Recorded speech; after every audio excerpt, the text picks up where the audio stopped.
Tol Cipularang dibangun pada masa era pemerintahan Ibu Megawati Soekarno Putri yang bertujuan untuk mempermudah tamu dari luar negeri guna menghadiri acara peringatan Konferensi Asia Afrika di Bandung. Tak disangka, tol ini menyimpan kisah mistis di dalamnya. Konon, banyak kecelakaan yang sering terjadi di antara kilometer 90 sampai dengan kilometer 100. Dan konon juga, kecelakaan tersebut diakibatkan oleh gangguan makhluk tak kasat mata. Banyak dari pengendara-pengendara yang mendapat gangguan mistis ketika melewati tol ini, tak terkecuali sopir bus, truk, atau yang lainnya sering diganggu oleh makhluk-makhluk halus yang ada di sana. Menurut masyarakat sekitar, dahulu kala saat pembangunan tol ini dilaksanakan, sempat ada perjanjian antara pihak kontraktor pembangunan dengan para leluhur setempat. Perjanjian itu tidak lain tidak bukan adalah untuk membuat sebuah musola di sekitar sana.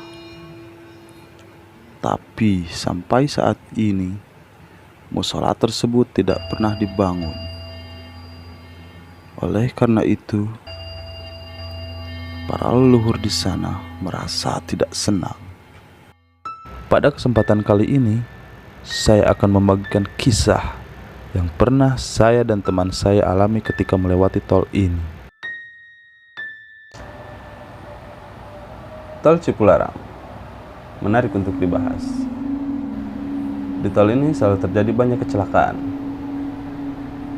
baik itu menurut logika ataupun menurut mitos.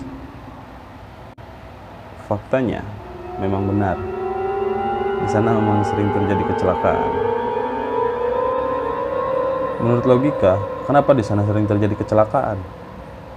Karena dari kilometer 119 sampai kilometer 72 itu trayeknya turun. Kalian gak akan ketemu sama tanjakan, treknya terus turun. Jadi kalau secara ilmu fisika emang memungkinkan di sana untuk terjadi kecelakaan. Kenapa? Karena dari kilometer 119 sampai kilometer 72 kalian terus menemui trek yang turun. Jadi rem kalian terus dipakai. Kalau rem kalian terus dipakai, otomatis panas.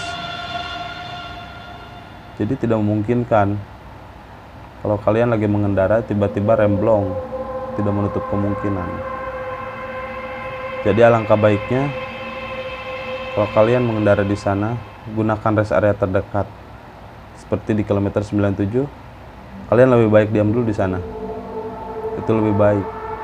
Yang pertama untuk mendinginkan rem, yang kedua untuk memulihkan stamina kalian saat sedang mengendara. Apalagi kalau kalian sedang mengantuk, karena di sana treknya terus turun dan juga berkelok. Dan terlebih lagi, di sana banyak pembangunan yang mendadak. Kadang papan pembangunan dibikin di pas tikungan, yang kita sendiri telat untuk menyadari. Di sana faktor yang sering terjadi kecelakaan. Itu menurut secara ilmu logika. Untuk secara mitos, saya sendiri pernah mengalami di sana. Memang betul di sana. Dibilang angker ya angker, dibilang mistis ya mistis. Saya dan teman saya juga sering mengalami kejadian-kejadian aneh di sana. Contohnya waktu itu teman saya sendiri sama kondektur juga, dia jurusan Tasik Lebak Bulus. Di kilometer 97 ada seorang wanita yang nyetop bus. Dia ingin naik. Lalu teman saya berhenti. Naiklah gadis itu.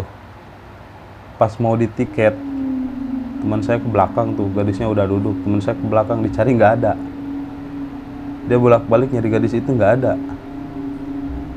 Dan dia hitung semua penumpang yang dari awal. Jumlahnya tetap sama. Lalu gadis itu kemana? Saya juga nggak tahu. Itu kejadian yang cukup aneh juga. Terus untuk saya pribadi juga sering ngalamin kejadian-kejadian aneh di sana. Yang baru-baru kemarin waktu kecelakaan beruntun di kilometer 91. Pas saya arah balik dari Jakarta mau ke Bandung, tepat waktu itu pukul 10 malam atau 11 malam kalau nggak salah, saya melewati kilometer 91. Dan kebetulan penumpang saya ada yang bisa melihat makhluk halus. Dan dia bilang sama saya, "Mas, ada korban kecelakaan tadi yang ikut di bus." Lah saya bingung.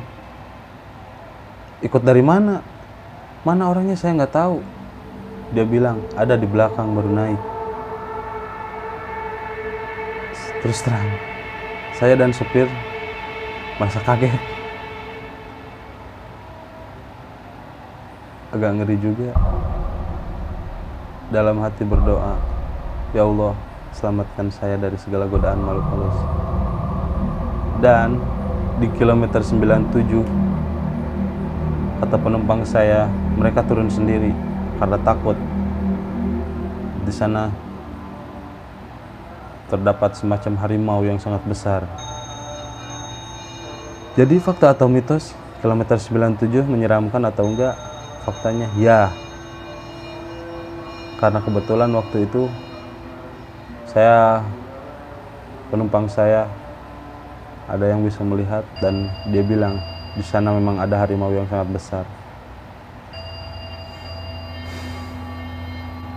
Lalu, jika kalian melewati kilometer 92, kalian dari arah Jakarta ke Bandung, kalian tengok di arah kiri, itu di kilometer 92. Sekitar malam, sekitar pukul 11 sampai 4 pagi, kalian tengok ke arah kiri. Ada pos PJR di sana, pos terbengkalai. Di sana selalu terlihat makhluk-makhluk tak kasat mata. Mereka selalu menyerupai bayangan hitam maupun perempuan. Saya sendiri sesekali sering melihat itu. Jadi intinya, jangan lupa berdoa. Baik, mungkin besok saya akan menyamperin orang yang bisa melihat. Kita akan wawancara langsung bagaimana menurut penerawangan dia. Kita bertemu lagi di lain kesempatan.